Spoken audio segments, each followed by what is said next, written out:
Today I thought about talking about renunciation. Because that's a really important aspect. That is a very important support for meditation. It's just because we are unable to renounce the sensual world that we are unable to get into deep meditation. Yeah, what stops us from entering first jhana is precisely the sensual world. So that is why we have gradual stages of renouncing aspects of our sensual world. So this is part of the right intention, right? Right intention is nekkhamma. There is nekkhamma sankappa. So nekkhamma means renunciation. Renunciation of what? The sensual world. So part of your sensual world is your very body, right? Your body, its health, its comfort, all of the concerns related to it. And all those other bodies that we are attached to, that we are concerned about. And then comes, our material possessions, our jobs, all these other things, many concerns, many things that we are attached to. We like to control. We think belongs to me. So all of those things, it is important that we learn how to renounce. So what is the most helpful thing for renunciation? In the Noble Eightfold Path, it starts with right view, right? So after right view comes right intention.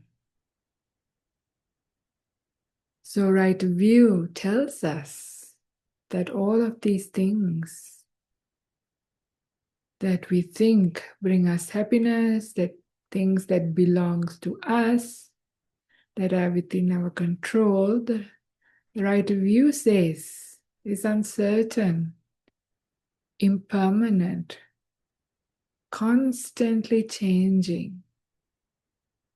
And we have absolutely no control over them. They do not belong to me.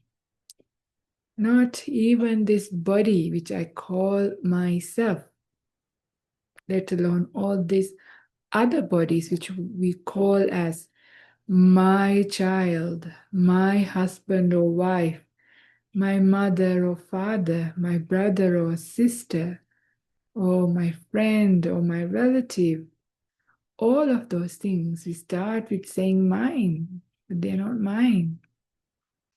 So the right view, as we sort of grasp it, understand it, reflect on it, we get to understand actually it's very true. It doesn't take too much.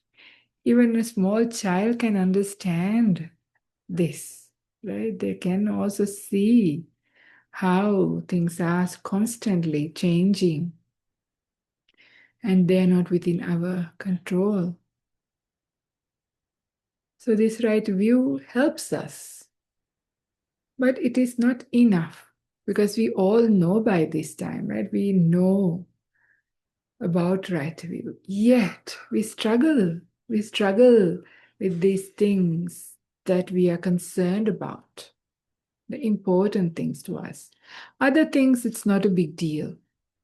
There are few things that are quite dear, quite near, quite important, quite concerning. Those are the things, right? So even just with right view isn't enough, but it is very helpful. So many people who are on the path come and tell me, how do we let go? How do we let go? I want to let go. It's a problem having family, having my attachments to my all these things is difficult. How do I let go? And they're trying and trying as if trying to do it with willpower, trying to it's almost like pushing something away, right? It is almost coming even with a little bit of a subtle feeling of ill will or negativity as well, which is not right, which is not correct, right? This is why when our letting go is somehow coming from a place of defilement, either strong attachment or aversion or fear or sadness or any of those things, anxiety, then it is actually not letting go. This is not renunciation. So the right way to do renunciation is actually just from wherever you are, you just start building wholesome states. Wholesome states begin with by just taking up the precepts. You start with taking up 5 precepts. Yeah, just refraining from killing, giving harmlessness to the world. How much joy that brings to our heart, right? When we are somebody who does not kill and who does not steal, somebody who's very trustworthy, who speaks the truth, right? And who is faithful in their commitments, no sexual misconduct. Yeah. So you can see how just by keeping the 5 precepts, living a very blameless life, harmless life, brings a lot of joy in our heart, which is very fulfilling. It starts to fill up the heart. This is what I always say, like being good feels good. This is virtue, right? This is our basic virtue. Just by even taking up the precepts, realizing the importance of keeping them, the benefit that it brings, and the joy and happiness that is on offer when we keep our precepts, just the basic ones. And think about the next level of precepts when you start to sort of reduce and then give up all this entertainment, constant browsing, listening to music, singing, dancing, movies, entertainment, adorning yourself. How much time do we spend at the hairdressers? You know, all of those things, shopping for the things to make us look good. So giving up those things, again, quite important. I'm not going to go into all details of precepts, just bringing up the idea of some of those things that we think bring happiness actually disturbs our mind, makes our mind tired, quite far away from happiness, far away from an energetic mind. So as we actually give up these things, this is the starting of seclusion. In one of the talks we gave at the very start of the rains retreat, there was a very beautiful sutta in the Anguttara Nikaya where the Buddha talked about keeping the precepts, virtue, as a level of seclusion. Yeah, your mind is protected then. You feel free. Many people ask, how do you keep your monastic precepts? Because as Buddhist fully ordained nuns, we have 311 precepts. It sounds like a lot. How do you keep them, let alone how do you remember them even? Right? But if you come from the right place, put in the right causes and conditions, then it is kept quite easily. But what is the benefit from it? It actually brings incredible amount of protection. It was only the other day, Venerable Dhammakipa from Carolina was telling, how her old friends, one of the old friends, who's the DJ, like the manager of the DJ, was asking her, inviting her, to do this. But, when you are a nun, when you are a bhikkhuni, when you have your precepts, you are protected from such invitations quite easily. If you are not, it becomes sometimes difficult to say no to things, right? It becomes difficult. This is the great protection these robes and the precepts actually brings us. I remember even when I was just an anagarika, just 8 precepts. It was my cousin's wedding. A cousin who's very, very close to me, whose wedding I would normally not miss.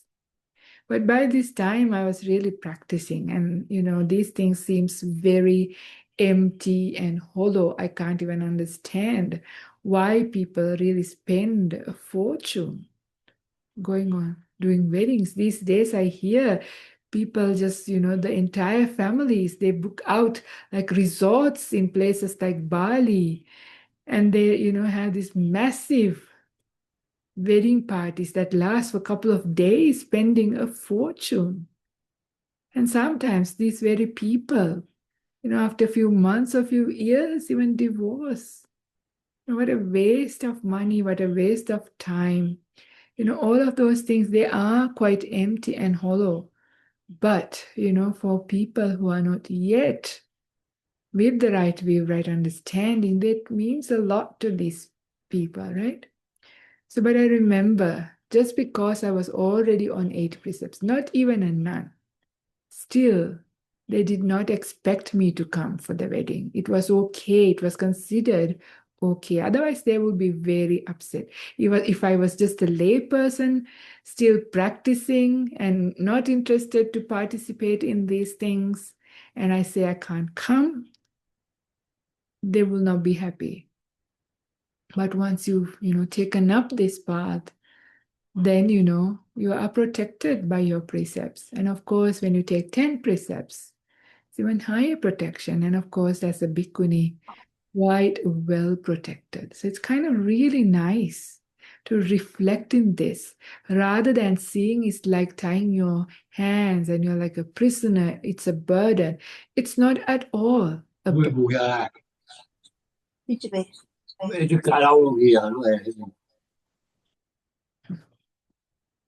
So this is where it is really important. So we come from the right place. So we don't just rush into monastic life, for example, just because it sounds inspiring, and you're really kind of excited and inspired about it, and you think, okay, I'm going to just go and do it.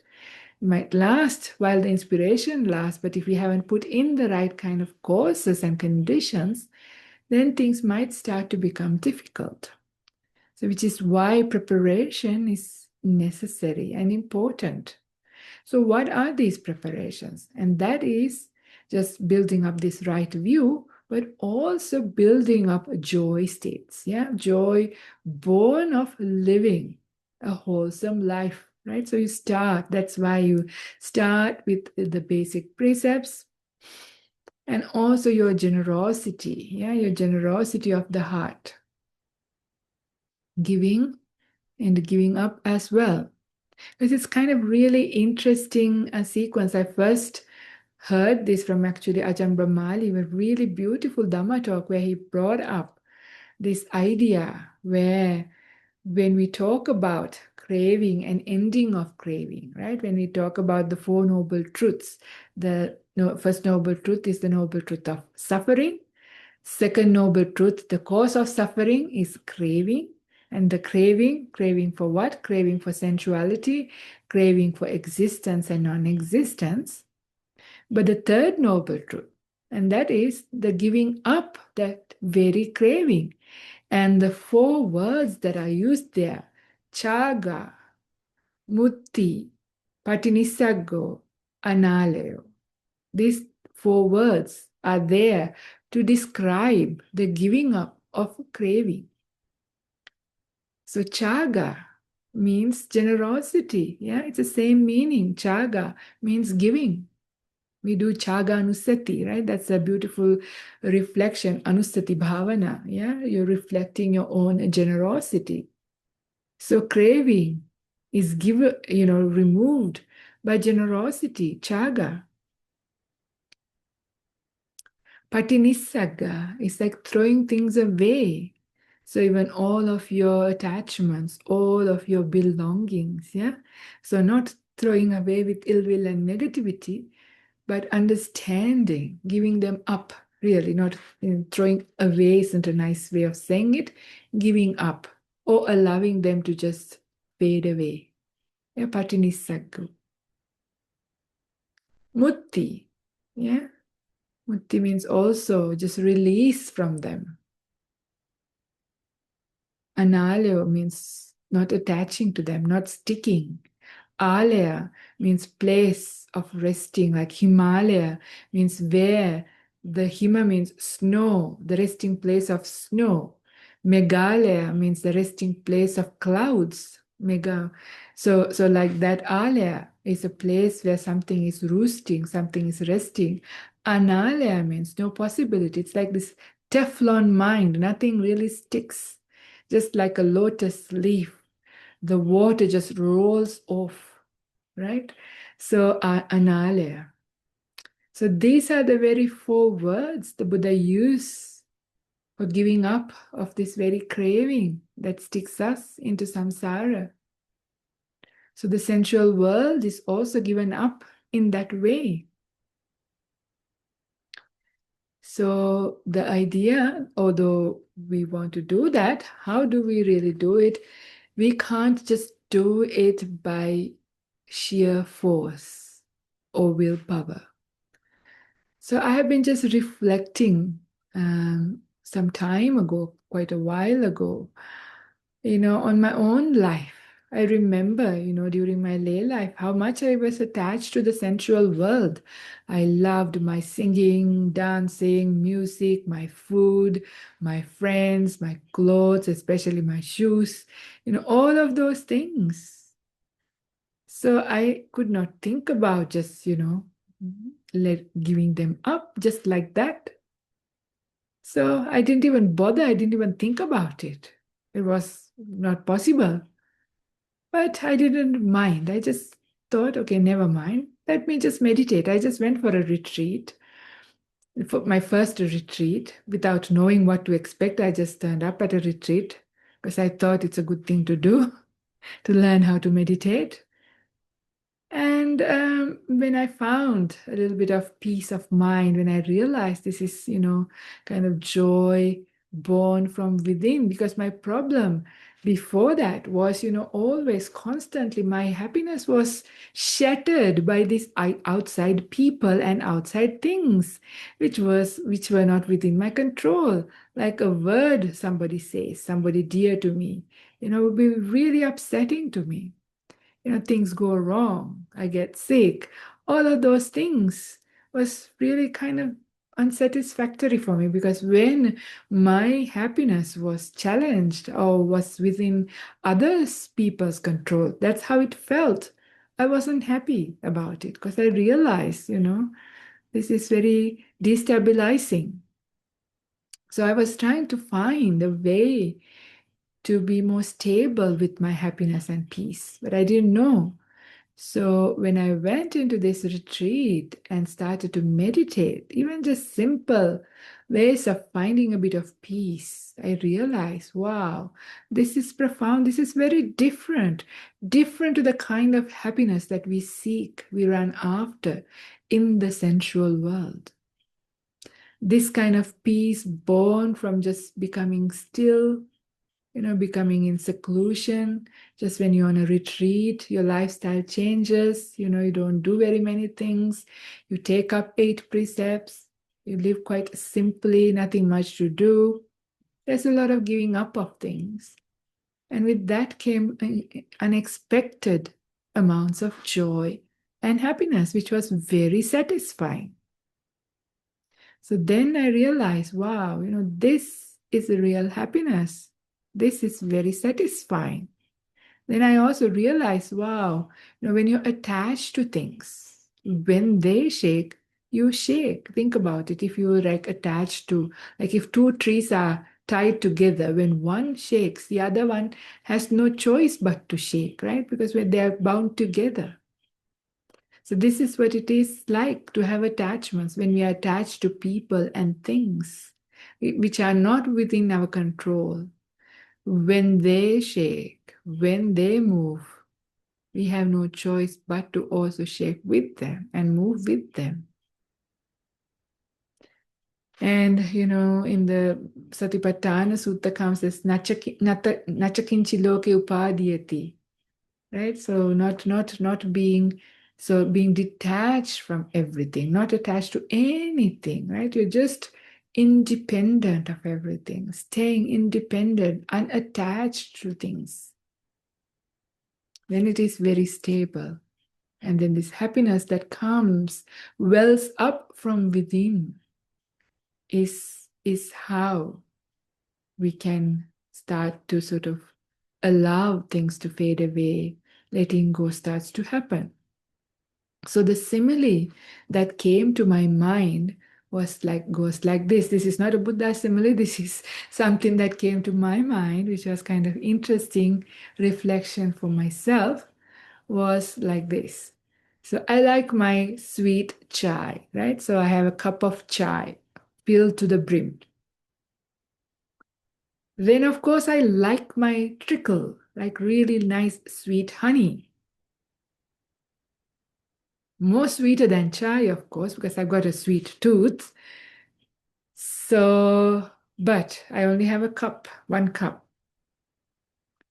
So if I want to have honey, then I have to pour out my chai, my sweet chai that I really like, and fill my cup with honey. I know honey is great. Honey is much sweeter, much better. But I'm attached to my chai, and there's no way I can pour out my really sweet chai. I really like it. And also the idea of having an empty cup for a while until my cup gets filled with honey, until I have some honey to fill it up. Right? So having that empty cup is difficult. This is how I remember feeling. Like, sometimes that emptiness, especially when somebody you really love pass away, when they die. If that has happened to you, you know what I'm talking about. You literally feel an empty hole inside if you have separated from a loved one. Even not that, even if you've been busy doing something, and when that ends sometimes. I remember when I did my PhD, it was like really busy the last day, right? No matter how much time you have, last day, everything goes wrong and everything has to happen, and you really push through it, and finally you submit it. Again, suddenly you feel an emptiness because you are so involved with something and it's gone, it's finished, and then there is that emptiness. But much more with attachments you can feel. So it's like this empty cup you're going to have if you pour out, with willpower and then expect to put some honey in it. It's hard. So then what you need to do is you have your full cup of chai, and then you start adding some honey or your trickle little by little, because you don't get a whole bottle of it, right? Because it's honey doesn't come by easily. In this metaphor, honey stands for your meditation practice, the joy born from wholesomeness. So that has to be developed, cultivated, and slowly, slowly, only little drops of honey you get at a time. In the meantime, you have your chai, which is your just normal state of whatever things that you are attached to in the sensual world that you are unable to yet give up. So that's your chai. So what you do is you have your cup of chai and you keep adding honey drop by drop. So your chai starts to get sweeter. And of course, you know the density of honey is more, so it actually slowly, slowly goes to the bottom. And little by little, drops of chai just falls out from the cup. But you don't notice and you don't mind because it still feels like it's full. You still have a full cup. So little by little, drop by drop, you keep adding more and more honey. This is just like your practice, your little meditations, your little acts of generosity, your keeping of your virtue. All of those little things are just all of these little drops of honey. And one day, the last drop of chai also departs, falls out from your cup, and then you have a cup full of honey. And you had no trouble with your chai going out because you never felt an empty cup. It was only getting sweeter, only getting better. The wholesome states welling up from within, and the unwholesome kind of ways of entertainment, indulgence, our attachments, that's what they are. They just gently, gently fall out naturally. And you are left with a big heart that is filled with wholesomeness. So, this is the right way to let go, the right way to do renunciation.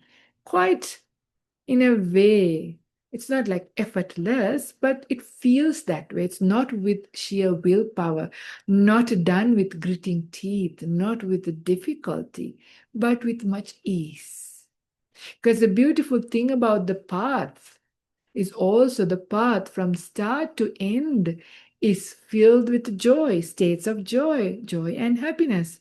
Not long ago, we gave a Dhamma talk about that, right? Starting from establishing your faith and confidence in the Buddha, understanding of right view, learning the teachings, all of these things bring joy, right? Generosity brings joy, virtue brings joy. So, and meditation, stages of meditation starts with pamoja, like gladness of your mind, then goes to rapture, then goes to tranquility, then goes to happiness, and goes to samadhi, deep meditation. So, all of those things, as they build up within, they are also, just like honey, very sweet, very good, very nourishing states for your heart. And as they build up inside of you, your attachments, the sensual world just fade away, and cease. This is this viraga and nirodha that we hear in the Buddhist path, right? So it's kind of really important that we understand the foundations. Yeah, we know if we are building our meditation, our practice, the things that we develop are called awakening factors. There are lists of them, and there are up to 37 of them to be developed, 37 Bodhipakya Dhammas. And there is this Noble Eightfold Path included in there. All of them, the Buddha says, are to be developed based on these four foundations, which I keep repeating again and again. And what are these four foundations? Viveka Nissitanya, found on seclusion. Viraga Nissitanya, about fading away, foundation of fading away, allowing all of the sensual world to fade away. Nirodha Nissitanya, cessation, based on cessation, a loving thing to cease. Vasagga Parinami, the mind inclined on Nibbana, on extinguishment, on ending, complete ending of defilements, complete ending of craving. So that idea of inclining the mind to solitude, which was our Dhamma talk last week, and then to viraga, allowing things to fade away, and nirodha, allowing thing to cease, a mind inclined on complete ending of craving. This is how we build up this path. This is how we practice this path, right? So as we build up, it's a very natural process. So it's not to worry too much about it. Do what is in front of you, what you can do now. Whether you can only do 5 minutes meditation, that is all you need to do. And then you slowly build it up. Yeah, so you build up. It's a holistic approach. So you build up all of these aspects, whatever you can. And they tend to grow little by little inside your heart, inside your mind, just like the honey, the trickle that is accumulating. And then renunciation happen pretty much effortlessly. Another simile that also occurred to me some time ago was it's like, in the Australian bush, we have these gum trees. From time to time, it sheds its bark. If you try to pull out the bark at the wrong time, it's impossible. It's really tightly stuck. You need to get an axe and so many tools to cut it away. Yet, with the sun and falling onto the bark and the bark slowly drying up and drying up. This is like the craving drying up with the light of wisdom, slowly, and one day the bark just falls out naturally. You see this happening. Sometimes you go for a walk in the bush, you see the trees shedding their bark. It just falls out just like that. So it's like that, the sensual world, our attachments just gently fall out at the right time. So not to worry about having to give up just because I've taken on board this beautiful path. Now I have to let go of my family, let go of my things, let go of all these things. And it becomes a stressful thing for some people. And they ruin so much of their peace by worrying about how to let go or of their attachments from the other side or whatever it is. But let all of those thinking and worrying to one side. Instead, keep building up the path, building up your virtue, building up your generosity, building up your meditation. And little by little, renunciation will happen. This is the other thing, whether you like it or not, it's also going to happen. So, you have to be careful about this. Think about it as you're meditating. As you come to understand, the right view also builds up with these things, right? As you're building up your path, your right view is also getting stronger. So you start to see the emptiness, the hollowness of many things of the world. Yeah, this is the turning, your perceptions, the way you see the world now slowly start to go upside down. Yeah, what people in the world say is happiness is now starting to look like suffering, unsatisfactoriness. And what the world says is suffering is actually you see as happiness. That is this letting go, keeping precepts, For many people, they think, oh, how do you meditate so long? How do you sit? Seems like difficult. But we know when we put in the right conditions that it happens really naturally, really effortlessly, and beautifully. So we have to understand putting in the right courses and right conditions and understand what we are capable. Being very honest about where am I and what can I do, and taking that little baby step that you can take, and that's all you need to do. And keep walking, keep building, keep adding that honey into your cup. And one day, complete renunciation of all of the defilements, all of your attachments, all of your belongings, all of that is going to be given up. come to cessation. This is where this really beautiful, beautiful saying. I have to say it in Pali for my own inspiration. Etang santang, etang panitang, yadidang, sabba sankara samato, sabbu padipati nisaggo, tanhakkayo, virago, nirodo, nibbana. Etang santang, this is peaceful. Etang panitang, this is most sublime. And what is that? Yadidang, sabba sankara samato, the stilling of all formations, all of these things that we construct, all of our mind states, all of our emotions, all of these things, we create them. In our previous talks, we have spoken many times how we create these things, how we build up these things. This is why they are called sankara, constructed things. Yeah. So all of these things, imagine when all of them come to stillness. Sabba sankara samato. So your mind becoming completely still.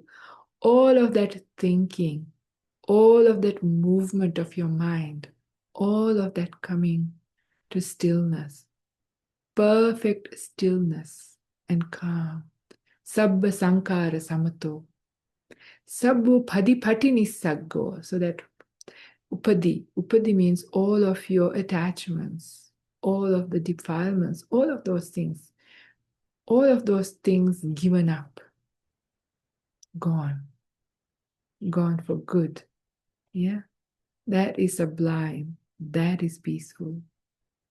Tanhakkayo, the complete ending of craving, evaporation, it's gone completely. The stickiness in our mind that sticks here, stick into there.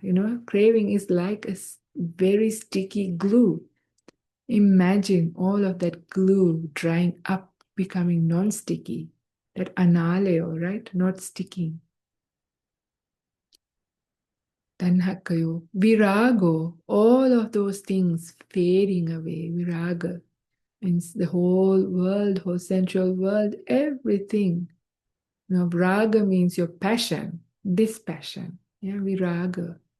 Nirodo, cessation, coming to a complete end, complete vanishing, ending of all of those things.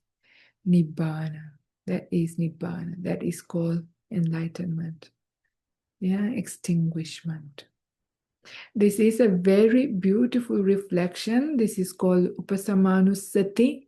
So if anybody finds this reflection very highly inspiring, you can do this either in any language, whichever makes more sense to you when you understand it. Even not the whole thing, even just Sabba Sankara Samato is enough. The stilling of all formations is bliss. That idea, and you build up that idea, just that idea, taking up your mind, inspiring your mind. The mind comes to stillness quite easily. It inclines towards Nibbana. Upasama means stilling, yeah? Becomes evenness of the mind can be achieved. It's a very beautiful way to meditate if your mind inclines in this way. Again, I want to say it in Pali.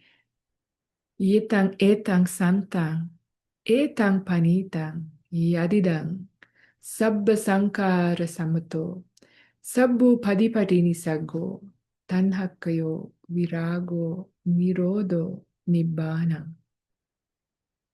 This is sublime. This is peaceful. And that is the end of all constructions, all the made up things coming to an end. Giving up of all of your attachments, giving up of all of the defilements, all of the hindrances are gone. And the craving coming to an end, complete ending.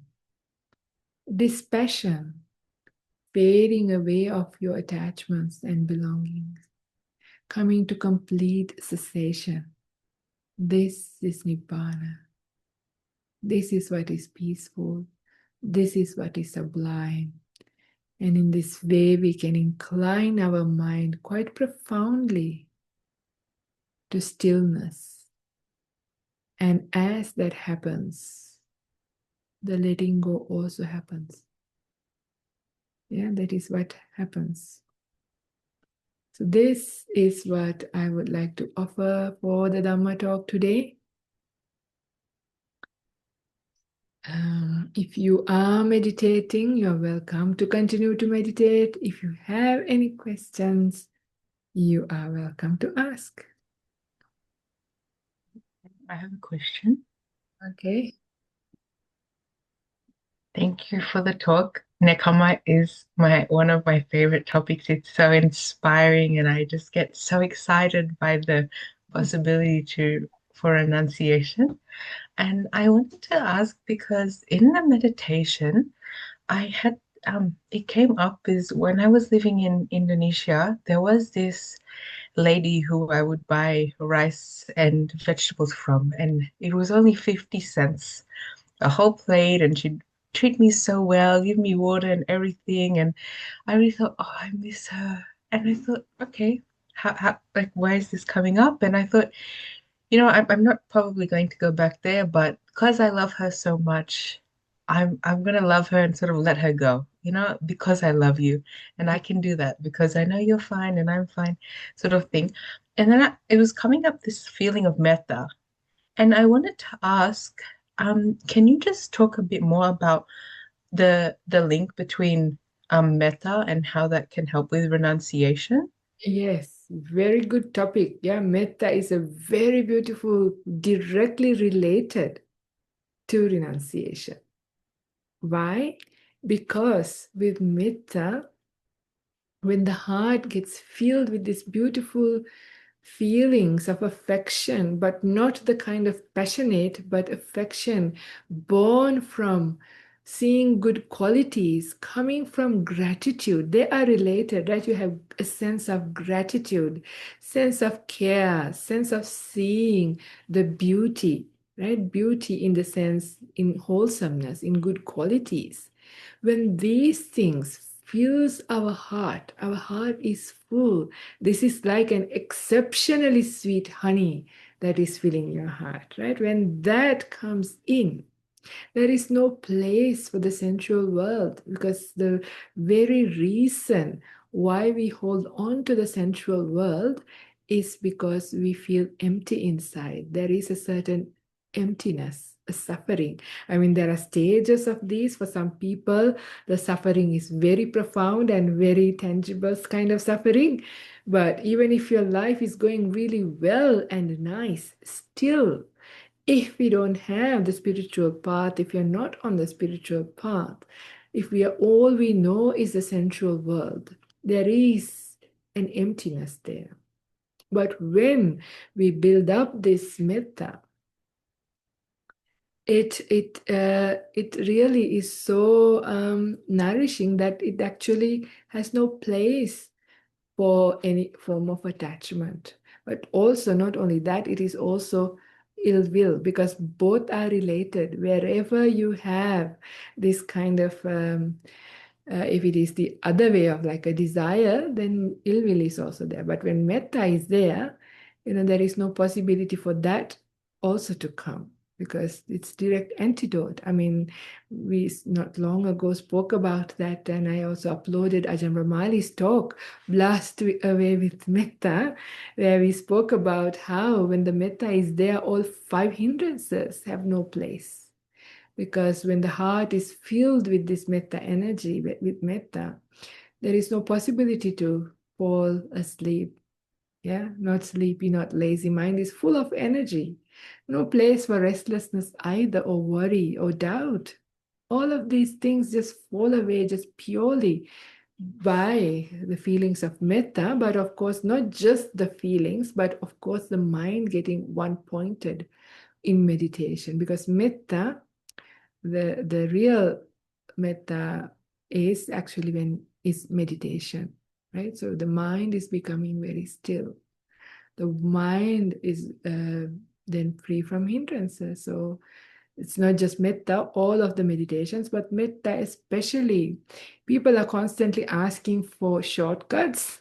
If anything, it's metta or any of the Brahma Viharas. Yeah, they're not easy to build, so which is why it's not really a shortcut. But for anybody, when metta is easy to develop or you are able to do it, it's a really great support. Yeah, because with metta comes that because you love or care about somebody in a way that you actually want their happiness, right? So that is when you let them go, you give them space. This is also, very important to know, because in the world, when we say we love somebody, it's all about my happiness born from the other person. We say sometimes we have metta, but it is not really metta, or metta mixed up with, your attachments. Whereas when it is pure metta, it's not like you have any bank deal, any kind of, ulterior motivation, any form of other benefit, but purely, a well-wishing coming from your heart, just out of gratitude, seeing good qualities. It's a kind of very pure, wholesome state. That's why. So it's very different and very powerful. So this is what comes to my mind. Does that make sense to you? Yes, thank you, Ayya. Do you have any reflections? Did you have anything that you would like to share? Myself? Yes. Uh, I understand what you're talking about, Aya, because that's what I've started to realize is rather than loving someone by being attached to them, for example, my brother as he's getting older, I just show my love from a distance and being supportive. But then I realized by doing that, it's almost like giving yourself space to focus on your practice and develop good qualities, and then allowing other people also to focus on themselves because you can't sort of push someone to get enlightened or follow the path, but they just need to find it themselves. And then when I practice and I'm giving up a lot, I've given up so much of my life, and now I'm full-time practitioner. And so when my family has noticed how I used to be versus how I am now, then they can get inspired and ask questions. So that's why I think that renunciation is good because it's probably the most visible. There's sort of the mental renunciation, but I feel that maybe in as a layperson, when Yeah. it's the physical things you give up, then it helps to influence other people, and then they might want to renounce as well. So it's like a snowball effect. Absolutely, it is. It is. This is one of the best gifts, you give, which is why it says when somebody in the family goes forth, it brings so much incredible merit to the other people. Why? Because precisely this, yeah, because your change inevitably affects them. Even some of them may not take it on board, may not understand in the beginning. But eventually they come around and benefit starts to happen. And this is really important. So yeah, thank you for reflecting. And yes, I can see quite a lot of messages. If there are any questions. Um, uh,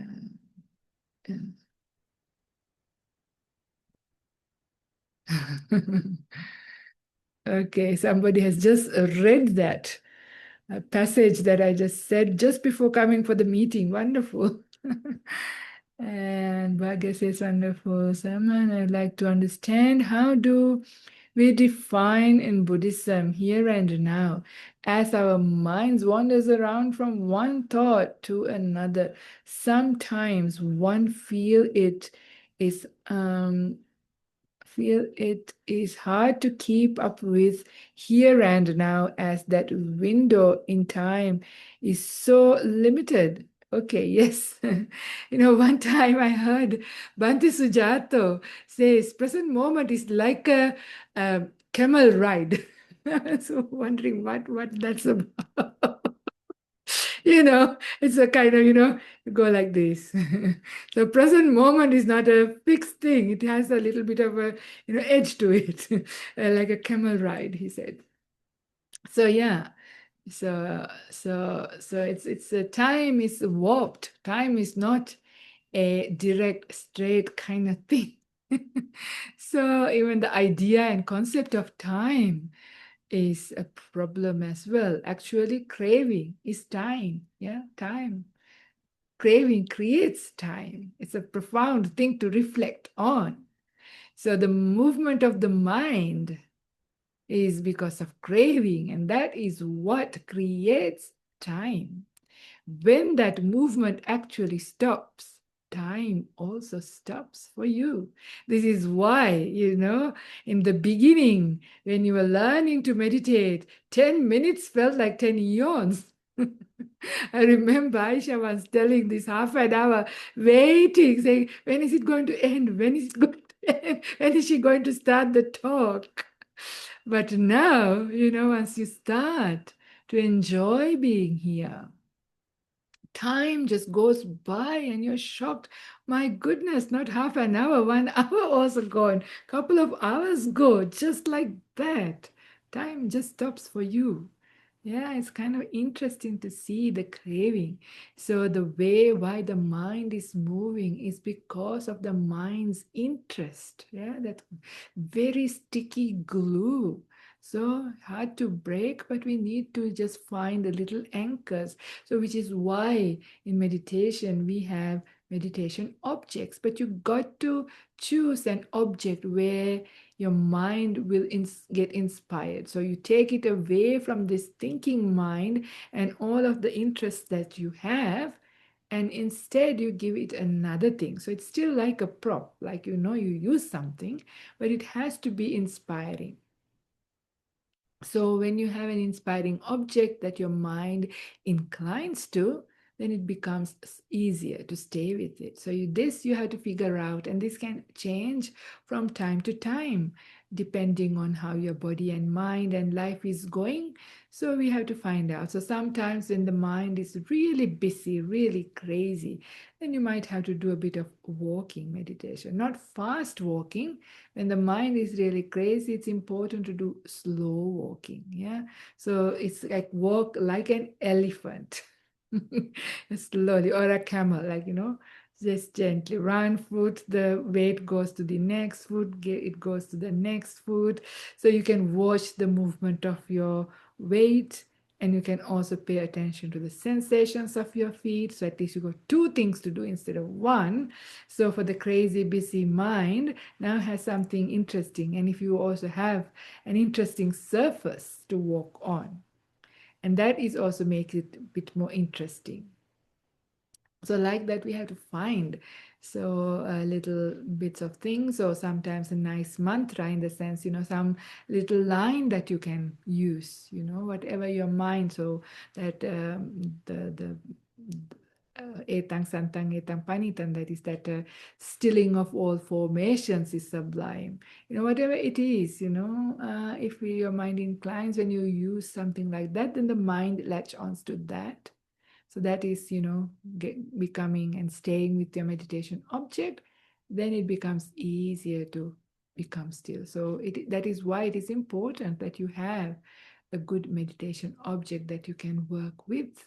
So you got to try out a few things. So metta meditation is great also if it is easy for you to arouse metta, even in a very simple kind of way, and then build it up into stronger way. It happens naturally, because when metta comes, even like what Simran was telling, like even for somebody like an external person, a vendor, right? Somebody who sells you things, but sweet, kind, nice person, you have gratitude, you see their sweet qualities, you wish them well, may they be well.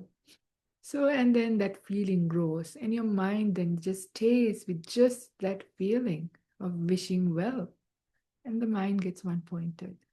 So then it is not a problem. It doesn't go into thinking, but it comes with practice. So not to push ourselves too hard. If you only can do it for 5 minutes, doing for 5 minutes properly is better than struggling and getting restless and getting disappointed by trying to do it for longer. So make your meditation an enjoyable experience. Your relationship to your meditation object has to be like that of your best friend. It has to be something that you enjoy being with. That is when you will be with it. So yeah, so you have to find when you are first meditating a good time in the day where your mind is naturally a bit more energetic, naturally a bit more rested. Your body feels right. You know, you've had enough food, you know, done enough exercise. You know there are times in the day. So pick those times even to have a short meditation. Then you build up a good relationship. You realize, I can experience some peace. And then gently, gently, you can expand it.